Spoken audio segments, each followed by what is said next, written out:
Good afternoon, ladies and gentlemen, and thanks very much for inviting me and my son to this. Nothing gives a father a greatest sort of pride than having your children working with you, and I did manage to get my son into the business of pathology, although a little bit, and we are trying to show you something which we were up to in the past year or so.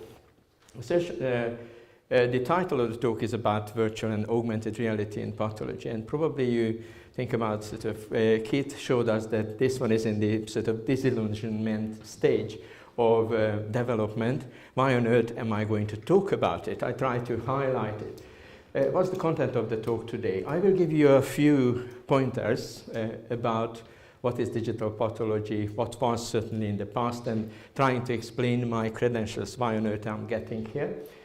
The next thing I'd like to talk about is that sort of where the pathology, in my opinion, is going, and there is a spoiler in this one. It goes Minority Report, or at least that's what I thought was going to happen. And I like to talk about a little bit about what is virtual reality and augmented, or as Microsoft likes to call it, mixed reality, and what's the difference between the two. It's suffice to say that virtual reality is in your mind. You just see what's around you, but the surrounding world is outside, which is incorporated in the augmented reality, and hopefully we shall be able to show it to you. The next thing which I'd like to talk about, why is it a good idea to mix virtual and augmented reality with pathology? What are the benefits which I think would be there for us to get this technology? And Eric was talking about in the morning that we sometimes need to sort of paint a little outside the box. Let me tell you, we have gone outside the box and started to paint the other room, that far as we think.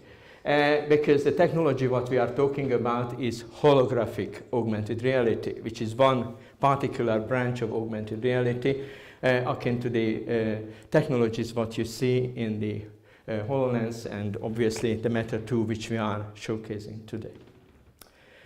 A few words about past. I don't want to dwell too much on the past in terms of digital pathology, but we are here today because there was some sort of beginning. And it was in the 1990s where the telepathology bandwagon started up, and I have to tell you, to my greatest sort of disappointment, I wasn't the one who invented it. It was invented at this part of the world which is Norway, and because of the lack of the pathologists, they forced them to do things which were unthinkable at the time. This is a screenshot from essentially a telepathology consultation, and you might recognize, some of you pathologists, that this is a bit of a kidney. It's a nephron in this biopsy, which was sort of projected through a normal telephone line at the time, and yes, it was working. I don't want to go too much into the details, rather than I try to sort of explain my credentials. Where was I and what was I doing, and what's my contribution to digital pathology? First of all, I've got, you know, this sort of been there, done that, and I've got the t-shirt to prove it, and what it is really is this. This whole thing started in the 1990s for me with this particular gadget. If you don't know what it is, it was Steve Jobs' creation when he left Apple and created Apple. Instead of Apple, he created a computer that was Next, and out of Next came a system which was Next Step, vaguely resembled to the current thing which we know as OS X or OS X, the operating system of the Macs. That's what they have actually re-procured. And that's yours truly in 1992. But what did I do? Essentially, I didn't invent digital pathology, but I did invent a little thing. And in 92, and we discussed the other day with Keith that you may remember to those slides which were projected via slide projectors. Some of you may. Is that right? And those slides sometimes, or some time ago, needed to be produced out of PowerPoint slides, and you had to print them onto actually film, and you could present them. And those are my slides from 1992. And what they depict is, this is a lymph node.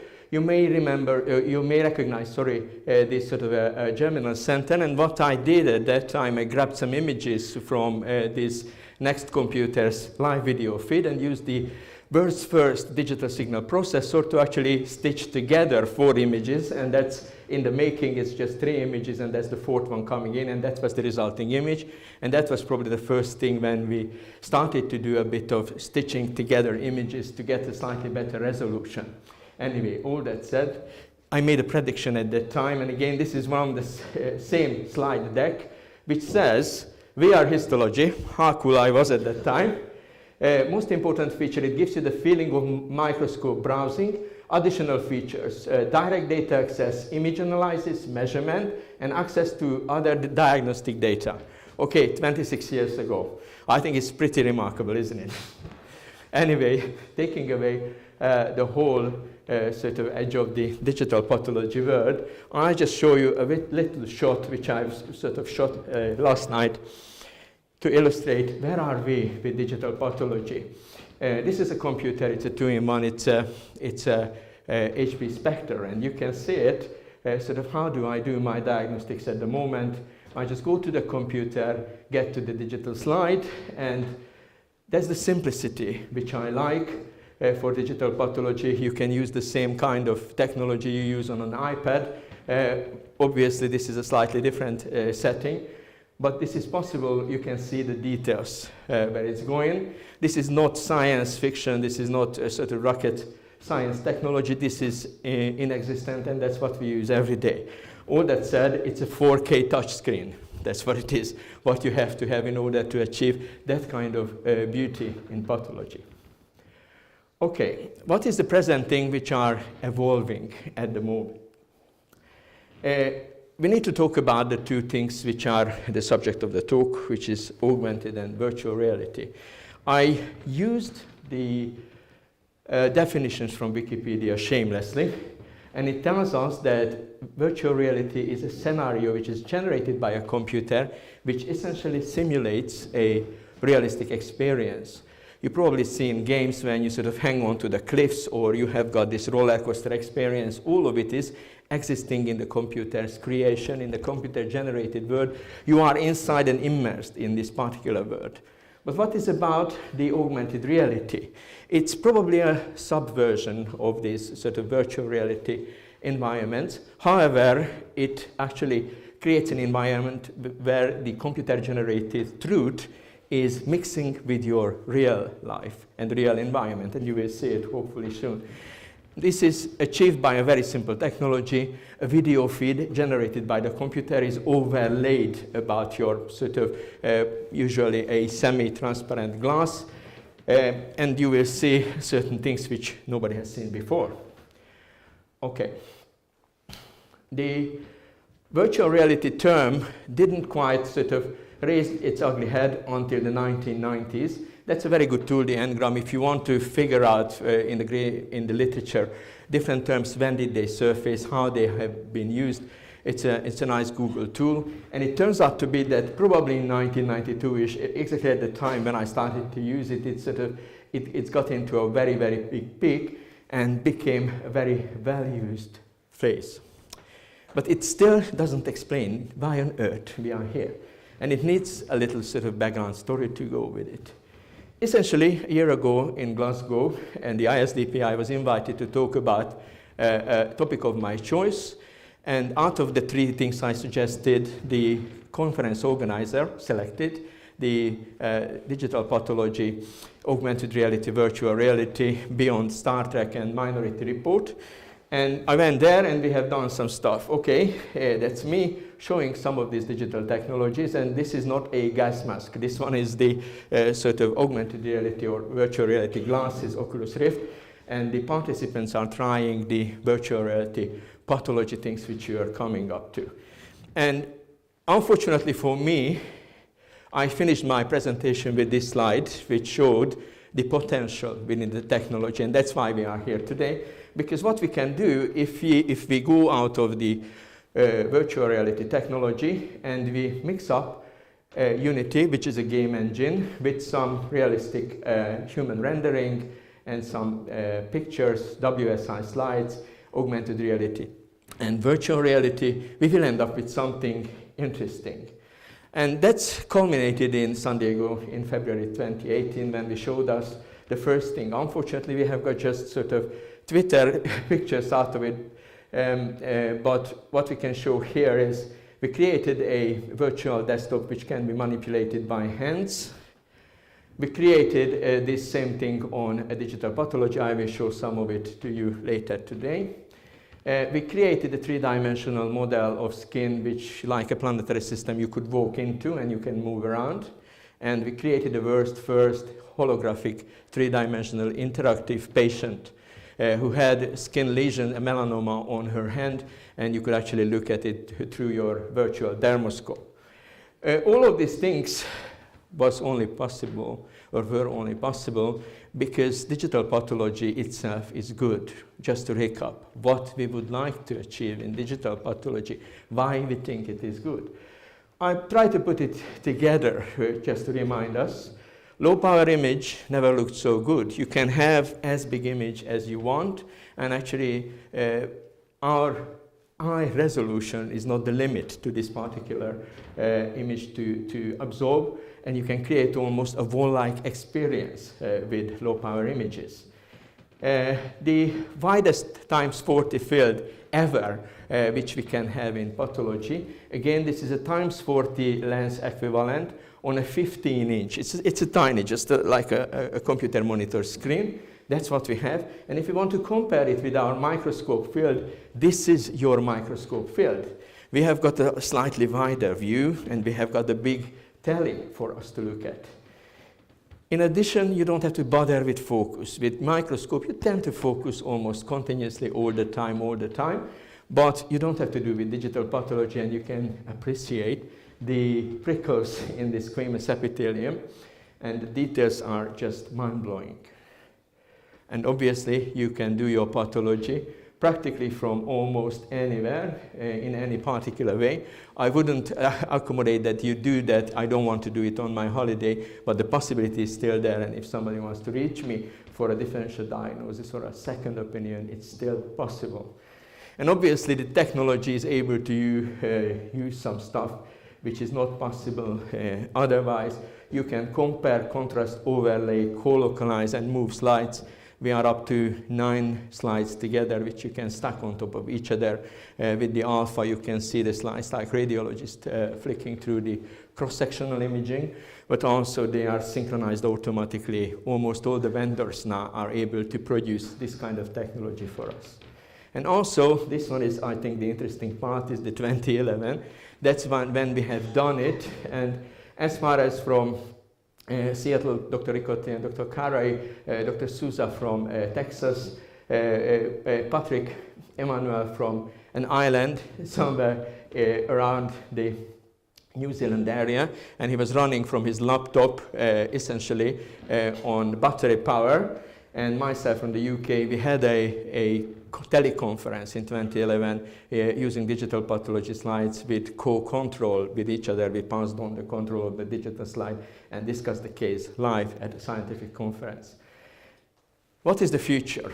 Okay, and I try to give you a little glimpse of the future, what it is. Some of you may recognize this film. Okay, I will not show too much because otherwise I will be shot for the copyright.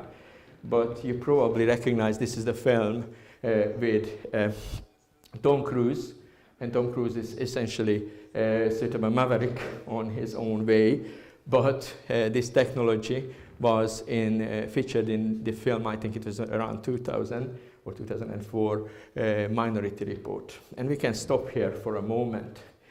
Virtual reality is a very big business, and you can choose lots and lots of different gear.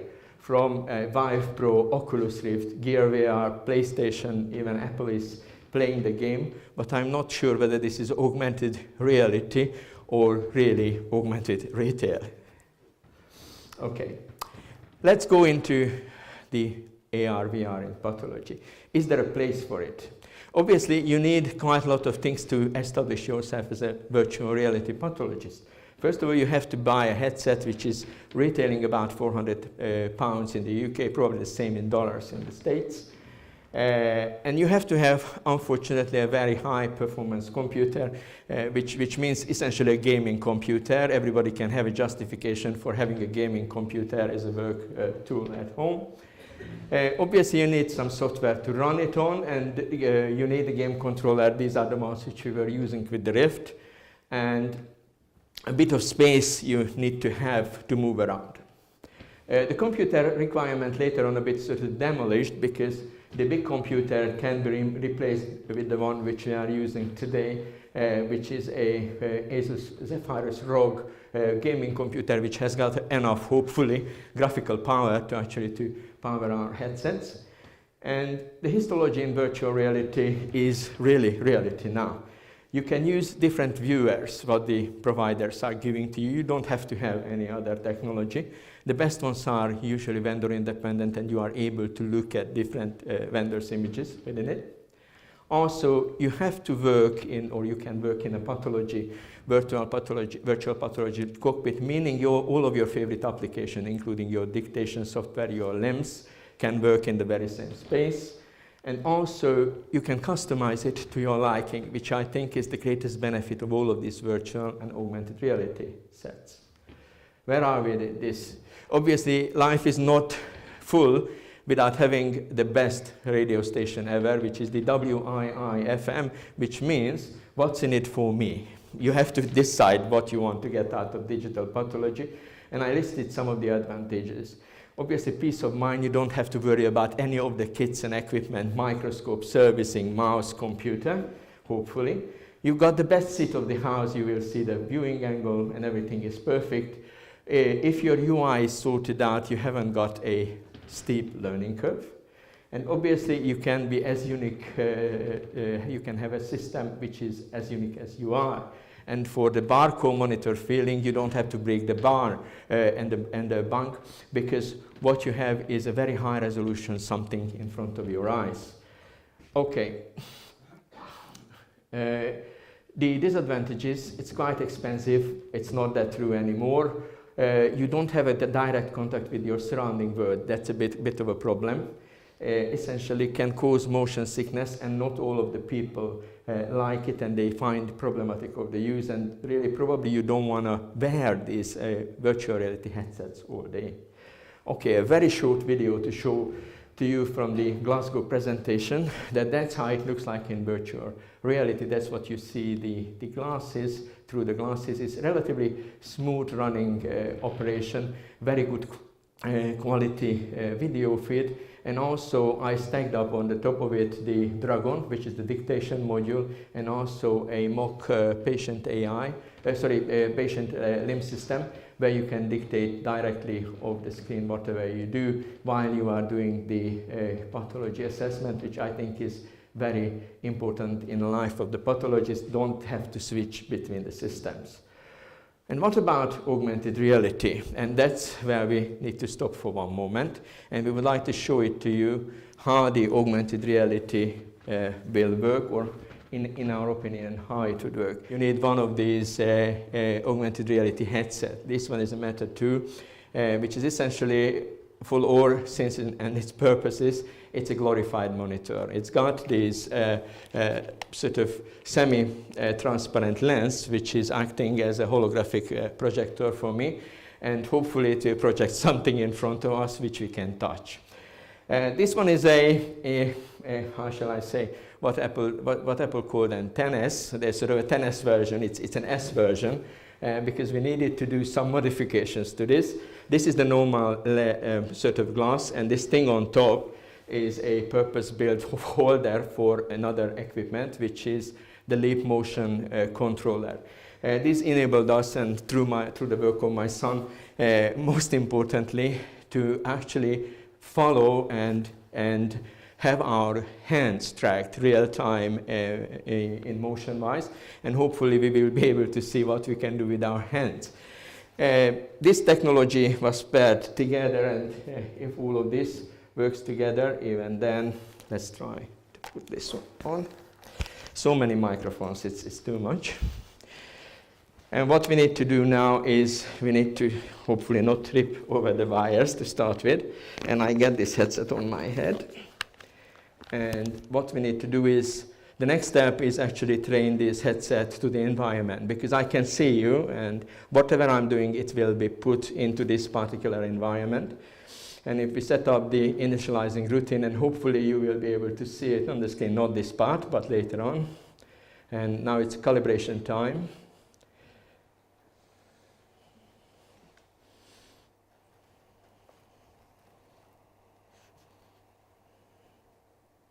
Okay, calibration number 1 is done. Once more.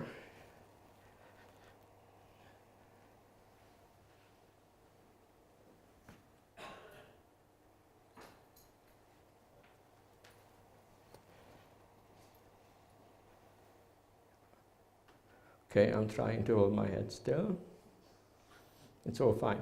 Anyway, here it is, and you can see it. Essentially, what's right here is a simulated pathology workplace, which has got several elements of modularity in it. And I try to walk around it, and I try to show it to you. You can walk into it, okay? You can see that there are these sort of different planes. We have got some patient sort of mock-up. By the way, she is our sort of patient from the generated patient. We have got a little mock timeline somewhere right here, which shows sort of patient events there. And we have got our favorite histology slides right here as well to show you what's going on. And there is one thing which we may be able to demonstrate to you, which is a bit of Watson, integrated dictation. Okay, before I trip over myself, I need to show you the other things which are very crucial for this. First of all, these are my meta hands as well as my leap motion hands. You can see my real hands as well as the tracker hands, which are the ones which are the computer generated. And also there is the other one. You can have 2 hands with all of the necessary things. And if I walk to bits and pieces of this interface, I can zoom this thing, okay, change the size of it with my hands, okay, and also I can do some other things with it. If I grab it, I might be able to move it. I'm not sure whether it works now. Okay, sorry, just too much technology. We will have to switch on the hands. Too many things happening at a time. I will show it to you in a moment. But we have got also so many things. You know, when Steve Jobs and all, they came up with the iPhone, they couldn't quite get the technology working until they had a proper UI.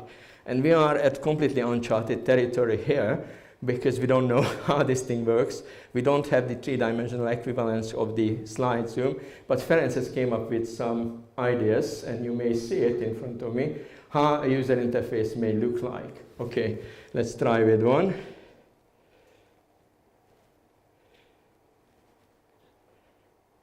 Okay, that's how it is. Let's open it up. And you can see some bits of this user interface, and you can have this feature which he reminded me kindly that you have to do the meta hands-on sort of function. And obviously you need to push the button in order to activate it. And now I can walk onto the wall, and actually I can move all of these things, okay?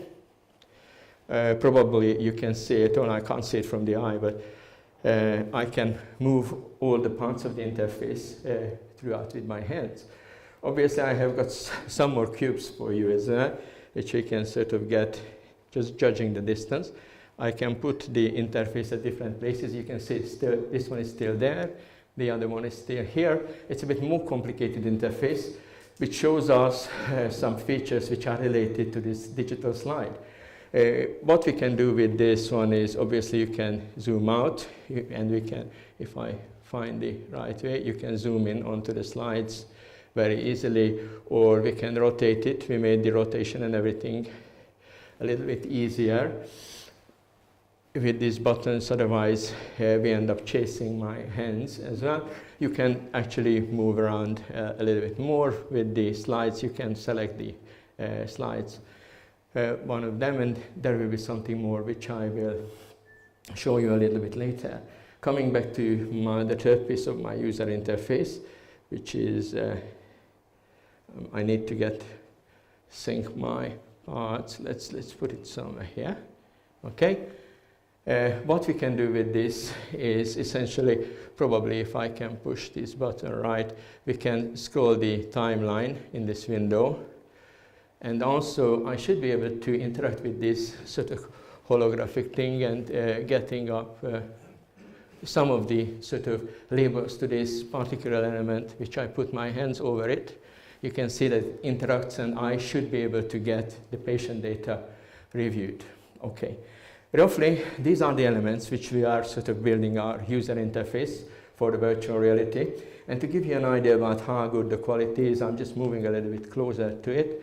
I think the quality of the image is quite right. Obviously, it's a bit over sort of colored for your convenience because it's usually dark, but certainly it's an easy to move around proposition. Okay, it's not the end of the story and not the end of the road. We have got one more treat for you, which is a bit sort of a tricky element, and I will try to get there and try to find this feature. And this is going to be it, if I can push this button. Okay, and you know, when in the circus people are sort of jumping from the high sort of rope, everybody wants this to have a little bit of silence. I would like to have the same on, but not for any logical purposes. But what is happening here, this is a three-dimensional slab reconstruction of the 9 alopecia slides, and I'm just trying to go close to it and hope the computer doesn't break. It moves about 8.5 million triangles, 5.5 vertices with this sort of three-dimensional reconstruction, which we have the pipeline to reconstruct it from WSI slides. That's where we are from augmented reality at the moment. And I try to stand still and let you enjoy the view, the first sort of three-dimensional touchable pathology of our lifetime.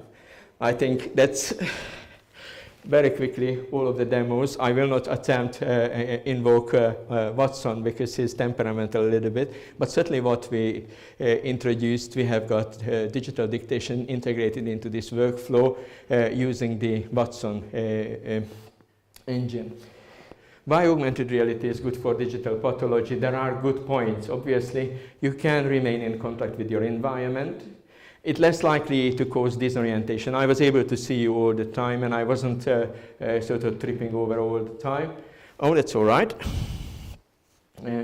This is very private because you can watch sensitive data, but the one which I was showing it to you over the projector, but normally you can see it only in your set, and it requires relatively less hardware. You can have your computer, and if you don't want to show it, you just grab your computer and the augmented reality headset and you go.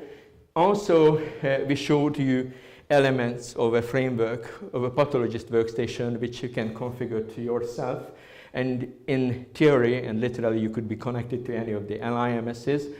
It's relatively easy, it's completely modular, and you can set it up the way you want it. And we did mention Watson a little bit, and it's getting a bit more portable. We all exist in 3D. I just created these things with Avatar SDK 3D, and if it goes, no, it doesn't want to go. Does it want to go? Anyway, I just wanted to show you this. This is a three-dimensional model which I created from a selfie photograph of my mobile phone this morning, just to show you that we do exist in a three-dimensional world. And pathology should be existing in 3 dimensions as well. And it should be done always with the easiest tools what we have.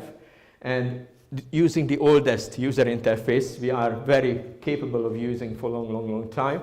That's what we want. And also, we wanted using the oldest learning methods, which we all had when we were toddlers and small children, how we did the experiencing with our hands. And still, this is the best. Pathology means so many different things, and augmented reality, I believe, has got a place within the wide palette of pathology. And with that, I would like to thank you. This is the sort of campus where I work at Norwich, the UEA, the University of East Anglia, and thanks for listening to me. Thank you.